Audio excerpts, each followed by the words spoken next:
of the Biltmore estate, finished in 1895, and you see it there live from our blimp shot. That house alone covers 4 acres and has 255 rooms, 40 just for guests. We're guests this morning. So are all of you at home, and so are the close to 1,000 folks from Asheville who have come down here to join us this morning.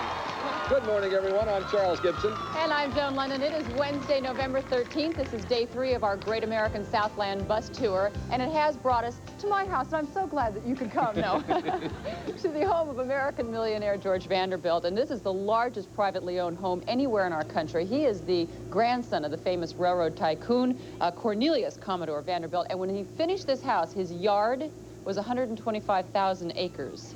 Not bad, about 195 square miles. This house is now a National Historic Landmark, open to the public, and we're going to show you a good bit of the house, as much as we can, in 2 hours while we're here. We're also going to show you a good bit of this region and the nice folks from Asheville, North Carolina. Our geography editor, Harm DeBlay, will be with us today. He's going to be talking about the phenomenon of why so many Americans are moving south. And we'll also have a discussion of a debate, really, that has split the Southern Baptist Convention, the moderates versus the fundamentalists. It is a deep divide in that church, and we'll be discussing it this morning. But right away, let's go to Mike Schneider. He has the news of the morning from New York. Mike? Thank you, Charlie. Good morning, everyone. If you happen to be one of the 3 million Americans whose unemployment benefits have now run out, because some good news could be on the way, some help could be headed your way soon. The White House and Congress now have agreed on an overall plan to extend those benefits for up to 20 weeks. But some loose ends do apparently still need to be tied up. What's the difference now between this plan and the other 2 that President Bush vetoed?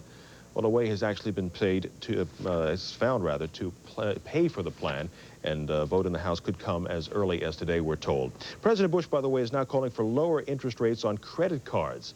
The call came yesterday during a speech that Mr. Bush gave in New York City. Interest rates now run between 18 and 19% on most cards, and the president says lowering those rates would get consumers back to buying once again, and he says that could bring the economy back to life. Mr. Bush also took on some critics who say that he's been spending simply too much time overseas. And we get more on that from ABC's Karen Burns. President Bush took up a theme and began to hammer it home, that his actions overseas have been good for Americans here. At a $1,000 a plate fundraising luncheon for the Bush Quail campaign, the president was preaching to the converted. Think about the global economy. Every additional $1 billion in new trade in manufactured goods, for example, means 20,000 new American jobs. Is that foreign policy or is that domestic policy? At a dinner held by the Asia Society, the president praised the Asian community as the most rapidly growing region on the face of the earth and quipped that he'd had to cancel a recent trip to Asia because of the United States Congress. I will not leave while Congress is wrapping up a session. It can commit too much mischief in times like that. Total average annual rainfall amount in Asheville is 37 inches of rain. Annual snowfall averages 19 inches. This is a rather snowy area for the south. And Asheville averages 50% sunny days each year. The other 50% cloudy. The outlook for today calls for mostly sunny skies. In many ways, this place evokes an image of American royalty because it has been home and refuge to so many great American writers. And this morning in our city profile that we are calling Southern Exposure, we take a look at a place that is a very literary place, a magnificent place, and also the beautiful scenic mountains of a city called Asheville, North Carolina. It's a city of spectacular sunsets, nestled high in the blue ridge of the magnificent Appalachian mountain chain, Asheville, the city in western North Carolina that a local writer once called the land of the sky. Asheville sits at the gateway of the Blue Ridge Parkway, a scenic drive that winds along the mountain ridges from the Shenandoah to the Great Smoky Mountains. But you wouldn't call the city a remote mountain hamlet. It's actually a major trade and manufacturing center. It's also a community that's popular with older Americans looking for a gentle climate for their retirement years. It was a peaceful life that poet Carl Sandburg had in mind when he came to Asheville for his final years. And Asheville's literary tradition is carried on by its favorite native son, novelist Thomas Wolfe, whose early years were spent in this boarding house on Spruce Street. It was Asheville's climate and natural beauty that also attracted the wealthy, and its best-known resident was George W. Vanderbilt. The Biltmore estate, a 250-room French Renaissance chateau, completed in 1895, took 6 years to build. It was, and still is, a marvel of opulence, luxury, and modern technology. On nearly 8,000 acres of land with indoor space of almost 4 acres, the Biltmore estate is the largest private home in America. From the winter garden with its detailed architecture and priceless sculptures, to the library with its vast collection of books and ceiling painting brought over from the Pisani Palace in Venice, Biltmore Estate is a showcase of literary and artistic achievement. With its 32 guest bedrooms, 43 bathrooms, and 65 working fireplaces, the estate has been lovingly restored and preserved as it was at the turn of the century. In the banquet hall with its 70-foot ceilings and tapestry-covered walls, the table sat dozens who could dine and chat in a room acoustically designed to make voices easily heard, even from across the room. We are inside the banquet hall, not your normal dining room, and we are here at the Biltmore, and I am with William Amherst Vanderbilt Cecil. Lots of names. It's nice to have you here, and it's so nice of you to let us come in and enjoy your home this morning. You are the great-great-grandson, right, of Cornelius? I think that's about enough greats in there. That's enough greats in here. You were born in this home, am I right? That's right. Mm-hmm. Did you ever have the feeling of how huge it was, or was it normal to you because you Perfectly normal, because you have to be taught that it's big or taught that it's small, but it's perfectly normal as far as I was concerned. Well, this room right here is quite extraordinary. Can you tell us about some of the unique characteristics? Well, it's 77 feet high, it's 45 feet wide, and you can whisper from one end to the other and still hear each other. The I've heard about that. Perfect. Incredible acoustics. Yeah. And the other thing is, it introduces all that we've done at Biltmore for the last 30, 40 years. We've got a lot of restoration here. The tapestry on my right there has just been completely restored by our own tapestry restorers. The gold leaf and all the other artifacts in here have been completely redone in the last few years, as have the chairs and so on and so forth. I get the feeling, because now you moved away, and then you came back in the 60s, I believe, and started the restoration process. I get the feeling that you share some of the same characteristics of George Vanderbilt when I read to the lengths that you have gone to try to find just the right things. Well, I suppose that was actually typical upstairs, more than down here, up in Mrs. Vanderbilt's bedroom, where I suppose the greatest thrill was where we managed to find the original weavers.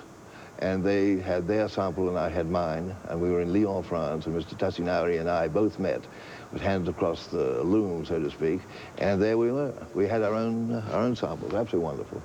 So you would consider yourself a collector? You almost have to become a curator of sorts and a detective in order to track all this down. Well, I'm not sure about that. No, I'm not a curator. I'm a jack of all trades.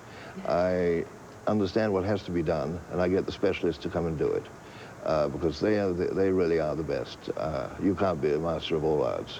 We should just say that you don't always eat in here. There's a little kitchen area with a... That's one of the problems with preservation today, is that it's called the daughter-in-law syndrome. And the daughter-in-law syndrome is that the daughter who marries the son, who owns the property, doesn't wish to cook 3 miles away from where they eat. And so she would rather live in the guest house or in the gardener's cottage, where the kitchen is next to the dining room. And that's just the way it is here, right? That's just the way it is here. You have to have a staff of about 40 here. It is absolutely magnificent, and we do thank you again for letting us come in today. We'll show you lots more before the morning is over. Nice being with you. And Good Morning America continues in just a moment from Asheville, North Carolina.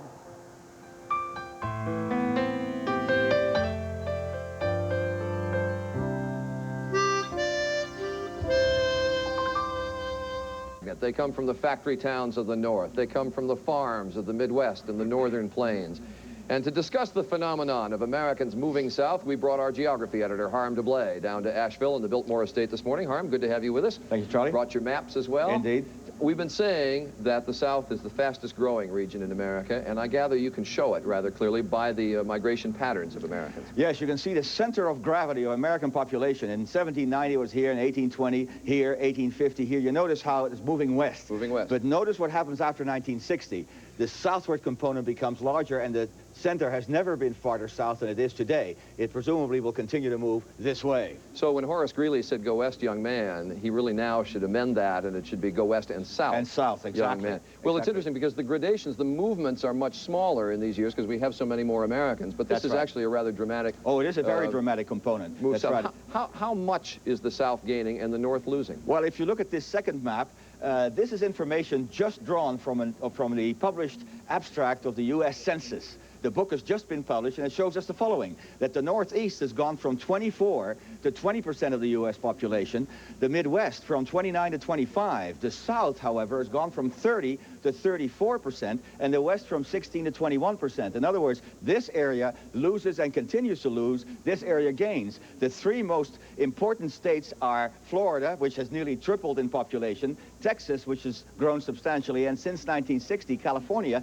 has doubled in population. Now, what were the numbers on in the southern states again? It's This gone one from what percentage of the American population? From 30 to 34% since 1960 alone. In just the last 30, in the last 30 years. That's right. So the colors obviously have some meaning here. That's These right. three orange states, the Florida, Texas, and California, the largest growth states. Exactly. Now you have darker yellow here. The yellowish states are the next fastest growing. You can see North Carolina is one of them, Virginia, Georgia, Arizona, and of course, Washington State. You can see how this belt of the country is losing. This, the Sun Belt, is gaining. What is, just to clear up the colors, what is West Virginia, Iowa, North these Dakota? are states that are actually losing population. It's a new thing in our history, but Wyoming, North Dakota, Iowa, West Virginia, and the District of Columbia have all lost population, and that population has moved south. And there are political implications to all of this, obviously. Of course. In the House of Representatives, for example, Florida will gain 4 seats. California will gain 7. That will be at the expense of other states. North Carolina is among states that will gain 1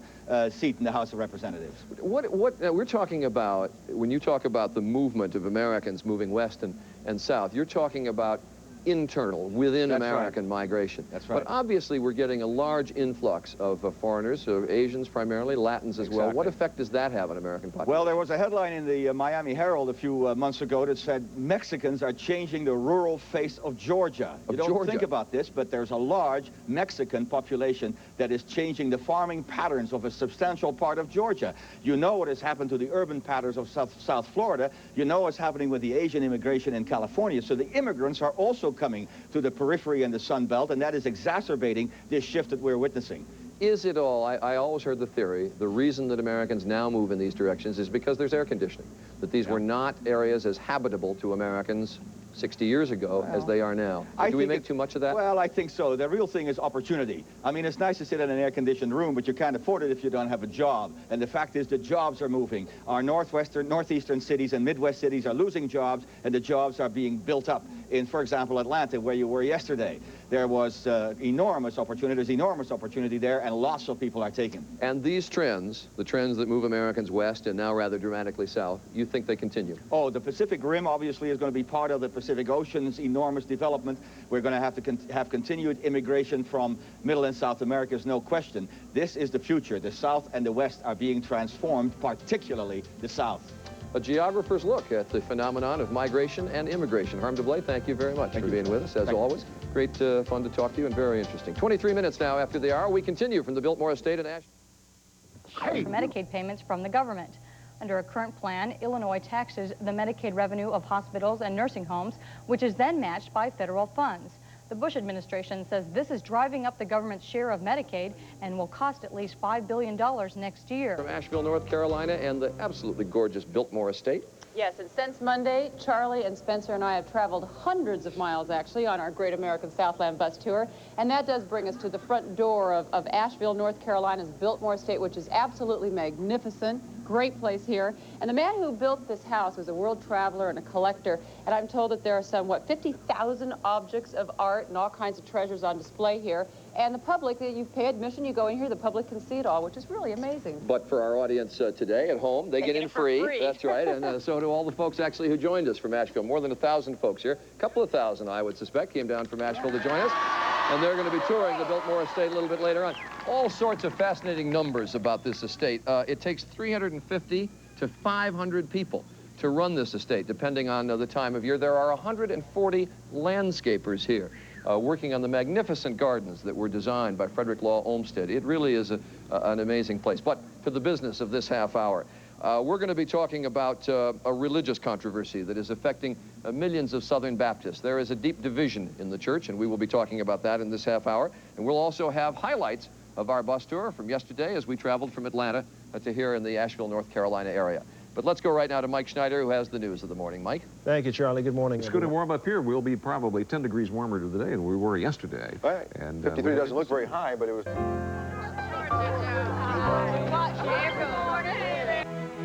At 48 ounces, the human brain is truly a marvel of... And we got here yesterday in Asheville after some very, very long, windy, twisty mountain roads that lead north from Atlanta, and it took us a good 9 hours. It was a very eventful trip. Obviously, if you didn't have all the stops, it wouldn't take you that long, right? But it was very nice. Folks, they all want to give you something, and I think I put on about 10 pounds yesterday from all the goodies that folks gave us, the gracious folks that we met along the way.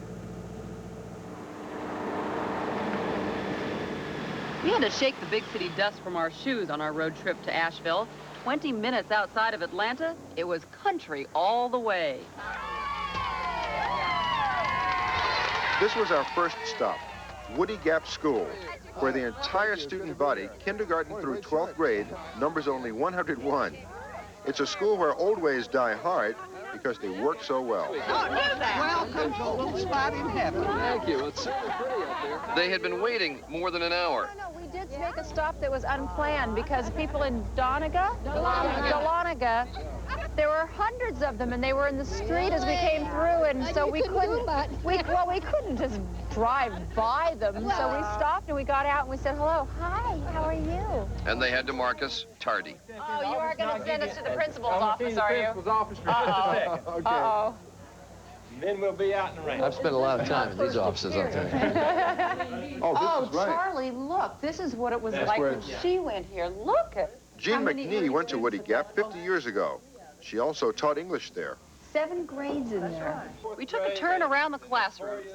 Are you the only girl in here? The only girl. The only girl in here? You got your pick of all these guys? Many of the students here are the children of farmers and people who work in the logging and forestry businesses.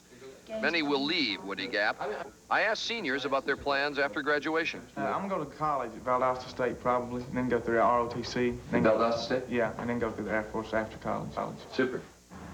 Remember that earlier shot, that motorcyclist in front of the buses? Well, that was Frank, a guy that we picked up along the way, and he gave us a guided tour through the winding, twisting roads of the North Georgia mountains. We're coming on a real pretty place along here. If you look hard back to your left, you'll see that mountain with the structure on top of it, which is the highest point in Georgia. We talked with Frank by CB. I had an intelligent question. Tell me about the ice here. Yeah, it's below freezing. Mountain area. Oh, by the way, we told everyone yesterday we were traveling through Batesville, Georgia, and we got all kinds of calls from viewers telling us there is no Batesville, Georgia. Well, you're wrong. We found Batesville, population 60. And that was right near Mark of the Potter in Habersham County. It's a local landmark where we got a chance to learn something about pottery. What's the favorite thing you ever made? What I'm making right now, pictures. Really? That's the piece I enjoy the most. The form that I can play the most with, or I guess I use them a lot. Jay, the owner, took us out back and introduced me to his pet trout. These guys look like they've found a good place to live. Yes, I've been here over 60 years. When you take care of fish like this, you must hate the idea of people trout fishing, huh? I sure do. It's kind of like an invasion of my privacy. The view from the back porch was refreshment for the soul. You don't think this looks posed, do you? By the light of the silvery... Oh, the Smoky Mountains. Nice place. Lovely folks. But Asheville calls, and they had to go. Bye-bye. Bye-bye. Have a wonderful time. Don't write if you get work, you understand?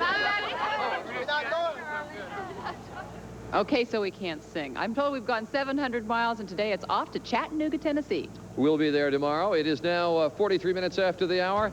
A division among the Southern Baptists. How deeply are they divided? We'll look at that question when Good Morning America continues. It's so political. All right, still ahead, we're going to be talking about acid fog, something that is killing a lot of the mountain trees. Also, furniture, big business here in North Carolina. Consumer editor Paula Lyons will be here to talk about buying it at discount. And, of course, we're going to be back on the bus to Chattanooga. As we move to Chattanooga, what, you ask, is our route? What is the route, Charlie? Oh, thank you very much, Joan. I knew I was here for something. We'll go west from Asheville on Highway 19 to North Carolina's Cherokee Indian Reservation. Next stop, following the road west, the Millsap family farm near Robbinsville. The last leg of tomorrow's trip will take us on Highway 64 to Highway 24 to Chattanooga. We'll be back. Air travel to Asheville provided by U.S. Air, proudly serving the Carolinas with over 450 flights a day. Everything we do, U.S. Air begins with you. Beautiful region. Over there you can see Mount Pisgah, one of the tallest mountains on the horizon. All of this land, 195 square miles, once owned by the man who built this house, the Biltmore estate, where we're located this morning. This is the country estate of George Vanderbilt, grandson of 19th century industrialist Cornelius Vanderbilt. And good morning. I'm Charles Gibson. Nice to have you with us in Asheville.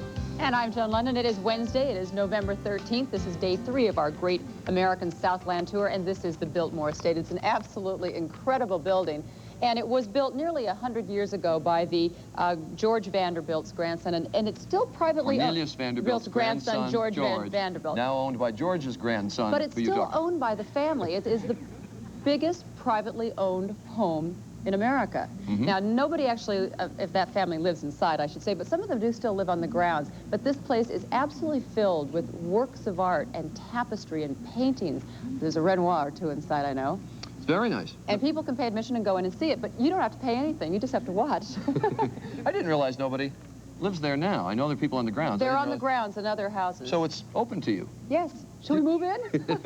We're all for it. We're going to have ahead this morning a lesson in how to speak like a Southerner, something that I noticed many people in this area do very well, and someone here who perhaps can teach Joan and I to sound like that. Hope you all can join us for that. We're going to have a report not on acid rain, but on acid fog that bothers this area. And also our consumer editor, Paula Lyons, will be with us this morning, examining the issue of merchandise discounting, which is very important because obviously one of the key products in the state of North Carolina is furniture. But first we go to the news. Mike Schneider standing by with that in New York. Michael, good morning. Good morning, Charlie. Good morning, everyone. You know, when you're out of a job, what you really want to do is go back to work. But 3 million Americans have not been able to find a job for the past half year. So now Congress and the White House are taking time out from blaming each other for the recession so they can team up to try to help those people. The deal would extend unemployment benefits for up to 20 weeks. It would cost $5 billion. Money would be raised by a surtax on the employer's unemployment insurance fund, continued withholding of overdue student loan payments and tax refunds, and changing the way that wealthy people pay their estimated income tax. ABC's Cokie Roberts now joins us live from our Washington bureau with more hopes to have it on the market sometime next year. Finally, something a little sweet for you right now, served up on a tray of jelly beans. A little bauble billed as the world's most expensive wristwatch, an 8-carat diamond crystal, mother of pearl face. It is made by Piaget, and it's dripping. Originally a set of 7 16th century Flemish tapestries, and they are really quite extraordinary. Now, it's thought that this room right here might have once been used as a ballroom because, can you imagine, there is not one other formal ballroom in this house. I mean, did they forget something? But actually, that's my perfect setup to introduce a guy who always knows how to have a ball, and that's Spencer Christian, who is nearby us here in Asheville. He is at the Folk Art Center. Hi, Spencer. Hello again, Joan. Yes, inside the Folk Art Center now, where it's nice and warm, and we are going to show you some wonderful works of craft in just a few moments. But first, a look at today's weather. It's getting rather wintry and nasty up in the northwestern part of the country. There's a major storm brewing there. Today, it'll produce mostly rainfall along coastal areas, and as it moves inland and links up with some of that cold air that's pushing southward, it's going to turn into snow over the eastern portion of Washington State, northern Idaho, western Montana, and over the next 24 hours, that region can look for about 6 to 12 inches of snow in the higher elevations. It's going to start today, and cold air is going to spill rapidly into that region. It's going to feel very, very winter-like, and even down in the valleys, there'll be some accumulation. The Cascades, the Bitterroots will be the mountain ranges most severely affected by this storm, and so you better get out your snowshoes now. High temperatures today will still be rather mild in that area, but tonight they'll drop rapidly. Highs in the 30s and 40s today, 70s in the southwest, warming up a little bit in the nation's midsection, highs in the 60s and 70s, and warming up nicely in the southeast, 60s and 70s there. That's a look at the national weather picture. Here's a look at the weather where you are. Good morning. This is Mary Bornhofen with News 3. Today, we should have mostly sunny skies. It's going to be warmer than yesterday, with highs right around 60. And for tonight, it should be mostly clear and not as cold as last night, with a low around 40 degrees. Well, we promised we'd show you some works of art here, some craft work, and we're going to show you something quite special right now. Furniture with a new twist or bend, if you will. What we're going to show you is called bent wood furniture. And here's one very, very incredible work right here. Looks like a nice storage closet from the outside, and indeed it is. You open it up on the inside, you can see it's a home entertainment center, sturdy enough to hold your stereo equipment, your VCR, your television set. And we're going to meet right now the man who practices bent wood furniture making. He is Robert Long, and I understand you've got quite a few pieces of your work here on display to show us. Now, first of all, tell us, is this a proper name for this kind of furniture? Bent wood, bent stick furniture? They also call it hobo furniture, twig furniture, or willow furniture. Show us exactly how you shape these pieces of wood, Robert. Well, I use my hands and knees and come out of the woods with it. It's still green, and we just bend it back and forth. Now, what kind of wood is this? It's willow, creek willow. Grows on the creek beds and the swamp areas. Right, and you use that because it's more flexible, more pliable? Yeah, you don't have to use it without having to steam it or bend it or anything. You just come right in off the woods, and you can bend it and twist it up like this after you get it limber. All right, now show us some of the different pieces you've got here and tell us how long it took to make something like this love seat. Is that what you call it? Well, swing love seat. Swing love seat. I got about 35, 40 hours just in the swing. Not counting hunting the wool or nothing like that. And that home entertainment center I showed, that took about 2 weeks with it. All right, gotcha. And how far back does this style of furniture go? Is this a long tradition down here in this area? Yes, it's been going on for generations as far as we can find out. That's amazing. Well, good-looking stuff, and I'll sit down and test it out in just a moment. Okay, thank you. And we're going to have more weather and more from the Folk Art Center in the next half hour. Joan? All right, thank you, Spencer. 12 minutes after the hour right now. Well, from craftsmen like Robert Long, whom we just met with Spencer, to big multi-million-dollar businesses, about 60% of all the furniture that is made in America is made right here in North Carolina. In fact, a lot of it is made just a few hours east of here in High Point, North Carolina. And Paula Lyons, our consumer editor, paid a visit. Some of the richest and most abundant hardwood forests in the world are what originally drew furniture craftsmen to North Carolina in the 1800s. It's what's kept them here, too. Come to North Carolina today, and you'll not only be fascinated by the way the craft of furniture making is practiced in factories of industry leaders like Thomasville, you'll also be awed by the beauty, quality, and selection of furniture that's American-made. It's innovative, too. Hate the look of that big screen TV? Perhaps you wouldn't if you could house it in this. But all this beauty cannot mask trouble in the furniture industry. The current recession hit furniture early and hard. For a number of reasons, we started feeling the effects of the recession 4 years ago. We've been going down, declining slightly downhill in real units every year since 1988. That's been bad news, not just for North Carolina, but for furniture retailers like this one all across America. For the 4th year in a row, business has been off now an estimated 15 to 18%. Meanwhile, many of the large furniture discounters North Carolina is known for have flourished. People in search of advertised discounts of 40 to 50% drive in from every state in the union or call in via 800 Watts line. This is Furnitureland South. At 200,000 square feet, it is the largest furniture showroom in the world. Most of its business is done here on the premises, not on the phone. Visit and you get help from professional interior designers and low prices, too. With all this overhead, how does owner Darrell Harris do it? It works by volume. It works by special buys. We're very conscientious in buying. If the manufacturers are offering special buys from their factory, we buy at that time. We stock at that time. We know how to buy well so we can sell well. Edgar Broyhill, owner of Edgar B's, takes a different approach. His is primarily a catalog business. His designers work with you by phone. Now, we're working on an additional chair for that room. Is that correct? 50% of our furniture is brand name. 50% of it is custom furniture that we produce under our own label. Buying furniture long distance is not for everyone. Furnitureland South, like many discounters, accepts cash or check only and requires an upfront deposit of 25%. Buying from an 800 number like Edgar B's is convenient, but you don't get to see or touch your selection beforehand. And To be successful buying this way, you need to know something about furniture quality and prices before you leave home. Then choose your discounter here carefully. Some are good, some not. You want one who'll be there if anything goes wrong. Many consumers elect to deal with furniture dealers close to home because things can go wrong. By definition, service has got to be better from a store in your neighborhood or within striking distance of your home. And with today's recession, there's an added benefit to buying locally. Everyone's discounting.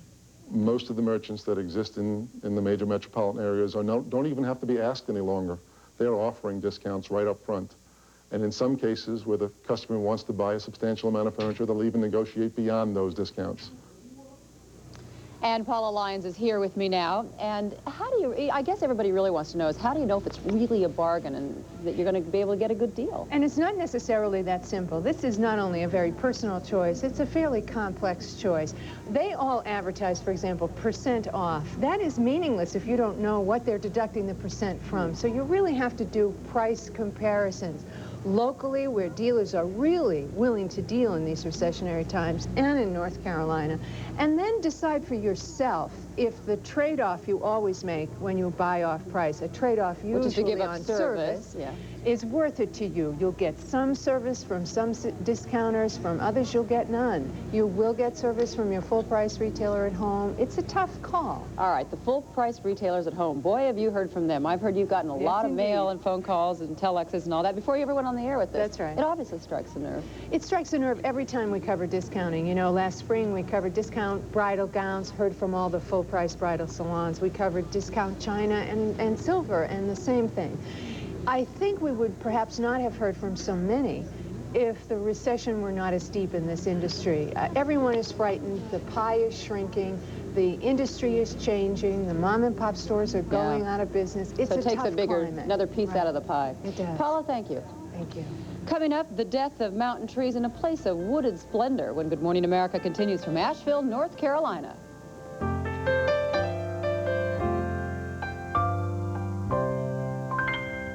How does Sears Kenmore washer size up to Electric Avenue Montgomery Ward? Both have extra large capacity, but Montgomery Ward has 8 more cycles, infinite water control levels, plus an optional extra rinse cycle. And at almost $100 less, they're out of the picture. You'll have a tough time beating our prices. Why? Because we want your business. Plus, find brand names like Maytag, GE, Amana, and Frigidaire on sale. You should see it now. More for less. Right now. Be the first in your neighborhood to own the all-new 1992 Buick LeSabre, the car that has become the symbol for quality in America, at your Buick Quality Connection dealers. With a safer and quieter ride, a roomier interior, and a more powerful engine. We interrupt this commercial for this special report. You can now get 2.9% financing on the Buick LeSabre. That's 2.9% financing on the Buick LeSabre at your Buick Quality Connection dealers. If you thought all a serger could do is seam lock, then you should see a new home serger. Deep forest. But many of the trees on top of those mountains are dying, and no one is sure exactly why. Darcel Grimes, who is anchor at WLOS-TV, our ABC affiliate here in Asheville, has a report. The vistas are breathtaking.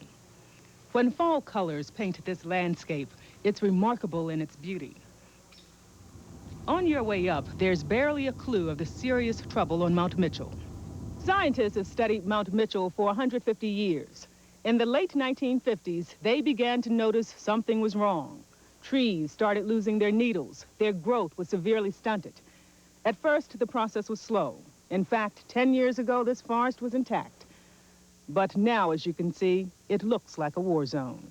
From 1983 to 1986, we saw a 50% increase in the mortality on this particular ridge. Over half the trees died between those 3 years. Since then, of course, virtually all of them have succumbed to whatever the forces that exist there. Initially, an insect was blamed. But when trees immune to this pest began dying, those studying the region began looking for other culprits. Sometimes we call the clouds the vacuum cleaners of the atmosphere. They tend to concentrate all of the various kinds of pollutants, particulates, heavy metals that exist up in our air And unfortunately, when these clouds start moving in on this mountain, they concentrate and literally deposit all of those pollutants in what was a beautiful spruce fir ecosystem. According to Bruck, the fog is more acidic than vinegar and close to that of pure lemon juice. Much of the acid pollution, Bruck says, comes from industry. But not everyone's convinced that acid fog, or pollution for that matter, is to blame for the destruction. In the research that's been done by others and commissioned by Congress, there is some debate on what the real impact is. Regardless of the cause for this devastation, the prognosis isn't good. It's a harsh environment on top of this old mountain, even without these chemicals. Seeing the extraordinary rapid decline of the overstory spruce and fir does at times bring on really a feeling of depression and helplessness about what is to become of Mount Mitchell. And Darcel Grimes is with me now. You say they don't know the causes. No, they don't. But what are they going to do in dealing with the problem? Well, Bruck believes that the Clean Air Act of 1990 will help, and his reasoning is simple. He says it mandates a 50% reduction in sulfur dioxide emissions over the next 10 years. And that, he says, will allow the healing process to begin. Is he sure of that? He's not absolutely sure of anything, but we can take solace in the fact that when we look over these mountains, Mount Mitchell will not be bare. We have new species that are growing on the mountain. We have blackberries and raspberries, things that before could not grow there. Darcel, thank you very much. We'll continue from Asheville, North Carolina. Good morning. It's Wednesday, November 13th, and here's what's happening. The Norman Rockwell exhibit will be on display. Old, 6 feet tall and 180 pounds. He was wearing a green jacket, blue ball cap, and dark pants. Illinois hospitals and nursing homes have already been dealing with late Medicaid payments, and now more problems may loom in the future. Health facilities now pay taxes into a state fund, which is then matched by government money. But that's costing the government big bucks, at least $5 billion in 1992. So if Illinois wants to keep participating in that program, it would have to enact a broad tax on hospitals and nursing homes. Magic Johnson's announcement that he has the HIV virus is making quite the impact here in southern Illinois. Of forestry in America. Good morning, America! And good morning from Asheville, North Carolina, and welcome to Biltmore, the country house of one of the wealthy Vanderbilts. Today it sits on about 8,000 acres. Once the estate owned 15 times that much land. Much of that has now become a national forest. And good morning, everyone. I'm Joan London. And I'm Charles Gibson. Good to have you with us from Asheville, North Carolina on this Wednesday, November we're in, 13th, right? 13th, yes. Right? You know, you're talking about that house, and people can see it in the background. You said it's the country estate. I keep wondering, my Lord, what was the city house like? But this is the largest, or was the largest, private residence in the United States, and the numbers on it are amazing. More than 255 rooms, right? And inside, so many art treasures. Somebody said it is sort of the ultimate of George Carlin, who used to say you build a house to house your stuff. That's a cover for your stuff. And there is so much stuff in there. There are fireplaces that you can walk into, some of them burning this morning. They look so pretty and so inviting. And there you get a look at the more than 20,000 volumes that the Vanderbilts housed in this home here. They really are quite beautiful. Coming up this morning, we're going to give you some more looks at the house. We're also going to have some mountain music. Some clog dancers are going to be with us this morning. And we'll get a lesson on how to talk Southern. Y'all. But first, let's go to Mike Schneider, who has the news in the morning. Mike? Thank you, Charlie and John. Good morning, everyone. You have heard all the clips. Doing her weaving, we have a banjo that is handmade. And over here on my left, we have a dulcimer. Let's see if I can pick this up very gently. This was also made by a North Carolina native, Herger Knight. And, of course, you can strum away on this if you have musical talent. I dare not do that because I don't have the talent. That's a look at our weather and a last look inside the Folk Art Museum here. We'll take you inside the Biltmore Chateau in just a moment when Good Morning America continues.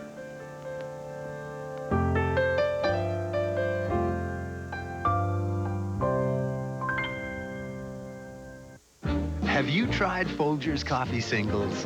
One coffee In its own filter. Singular sensation, every single cup you brew. It's like brewing a whole pot. One cup at a time. Singular sensation, fresh brewed mornings for you. There's ground roast in here. In its own filter. Folgers, singular sensation, just for one. Folgers Coffee Singles. One sensational way to wake up. Good game, good friends. And now that I use fix-it and I can tell the ref what I really... Very interested in literature, religion, all the just types of things that a 19th century gentleman, and he surrounded himself with all those books. Even on the ceiling, there's just an incredible ceiling. Tell us about this. The ceiling was bought by George Vanderbilt in Europe on all of his trips when he wanted to bring back things for Biltmore Estate, and brought this back from Venice. How do you bring back a ceiling like this? Well, it's on canvas, and it's in several pieces, so it was brought back by ship and then installed here to be the most dramatic part of this room. Would I imagine that perhaps the room was actually designed around this? Yes, very ceiling? much. The decisions between Vanderbilt and Hunt were to incorporate the things that they brought back from Europe. He had varied tastes, which I guess we see in all the objects of art around here, right? Right. This room very much reflects George Vanderbilt's travels from a very young child up until Biltmore was built. He went to the Orient in 1892, several trips to Europe, so he brought back all those things here. 4 acres, I think, is what this house is. 4 acres. I mean, couldn't you imagine the heating bill here? And yet, it's interesting that heating, central heating, right, and electricity were very modern technologies used in this home. That's right. George Vanderbilt was innovative and brought in Hunt, the architect. The two of them said, let's put in a generator, let's make this house electric in 1895, and let's have central heat. They didn't realize how much heating bills were going to cost at this point. That's very true. Did they keep the heat on everywhere in this home? It is, but as you can imagine, with ceilings sometimes up to 70 feet high, the house is not always real warm. Just think about that for a minute. 70 feet high. Susan, thank you very much. Thank you. Beautiful place. Coming up, we'll hear some mountain music and dance when Good Morning America continues from Asheville, North Carolina.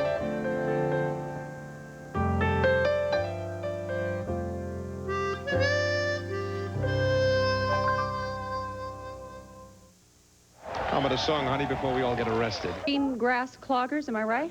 But first of all, I want to welcome Hunt Millette. You're a clogger yourself, right? That's right. We've been dancing here. This particular group's been going for about 20 years now. Now, a lot of people don't know what clogging is, so explain what clogging is. Okay, well, clogging's really a melting pot dance here in America. It started way back when the settlers were coming. It takes a lot of the English and the step dancing of the Irish, which are upbeat, and combines that with the African rhythms and the American Indian rhythms, too, so it gives the downbeat type. So a lot of the folks brought it here and kind of developed it here in the mountain culture? Right. It was a social dance, and they got together for their barn raisins or after the harvest came in and had a big time. Let me see a basic step. What is it? Okay, we'll teach you. It's the way to do it is the basic step is a shuffle, step, step, step. That's all it. It's an early way to kill bugs, I think. Shuffle, step, step, step. Right. Shuffle, step, step. Now let's see the real guys do it, okay? We're going to have a performance here from the Green Grass Cloggers, performing to traditional old-time music accompanied by Ralph Blizzard and the New South Ramblers. Take it away, guys.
my cat's healthy. Should I be concerned? Versus more of a city. I can't tell that you're from New York. I'm telling you, you can if I want you to. I don't want you to.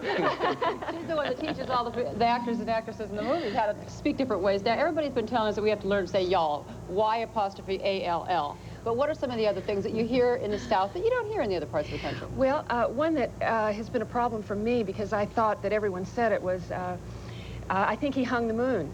And to me, that means... That's a compliment. That's a compliment. Oh, yes, yeah. He's so wonderful. He could have put the moon in the sky. Oh. But up north, they think it's something else, like mooning someone, you know. So it's gotten me into some trouble, that one has. There'll be no demonstrations, folks. I can't hang the moon in the sky. When people move here, though, what is the kind of, what is it about the speech down here that if you move that you would pick up that you would start sounding like you were from the South? People do this very easily. They fall into it. It's a very relaxed kind of sound, and it's very drawn out so that they create longer vowels, mostly putting a little into a vowel like bed becomes bed. I'm sorry, but it does. So in other words, you take a one-syllable word and make it two. Right. Or three. Or Let's not But you know, it's one of the wonderful things about this country are the regionalisms that exist and the differences in language. And that's a little bothersome because as we get to be more and more of an homogenized society, as people move back and forth between regions, do we lose that? I was talking to Ernest Hollings, the senator from South Carolina, in Charleston on Monday, and he certainly sounds distinctive. And you wonder if we're going to lose those regionalisms that in some ways are very important. Oh, I think they're like little gems to me. I collect dialects all the time, and I think they're so beautiful, and they are very cultural, because a lot of the expressions in the South, it's not just the sound or the vowels, it's also, there's a cultural, not so direct as New Yorkers. It may take a Southerner a lot longer to ask for what they want, because there's a whole cultural sort of getting to know who you are. One other question, where did all the G's go down here? I mean, everybody's meeting and they're seeing and they're whatever, and I don't know, there's somewhere out here, maybe on the estate somewhere hidden in the trees, there must be 1,000,000 G's that everybody's dropped around here. We don't seem to need them. We seem to be getting where we're going anyway, so I guess it's okay. But in New York, we have to really relax a lot in order to be able to pick up this way of speed. You teach, I know you teach actors and actresses how to work in dialect. Can you pick it up rather quickly? Can I? Can actors and actresses, people? That is so unpredictable. Some people have an incredible ear. I don't know why. I can just hear it and do it. Fortunately, a lot of people can't, so they have to come to me to tell them. I was talking to the cast of Rambling Rose, actually. I think they said it, Rambling Rose. And they said, actually, there were 4 different Southern accents in that movie, that there are really such different kinds of accents. Around the bend, there'll be a different accent. You know, there are so many different accents. That's true of anywhere. If I teach an Irish dialect, there are so many different Irish dialects. Every area of the world is like that. Can she teach you? Did you have that down with that extra syllable in bed? Bed. I got one foot and then the other out of bed this morning. We're going to leave Joan. She'll be right at home. A, she's got the house. She feels right at home with the house. And B, apparently, she feels right at home with the dialect as well. I like that little place right behind me. I think I'll stay. Uh-oh, what have we done? Our new native son here, Joan London in Asheville, North Carolina. Arden, thank you very much. Oh, thank you. It is now 7 minutes before the hour, coming up on 6 before 9, and Good Morning America will continue from the Biltmore Estate in Asheville, North Carolina in just a moment.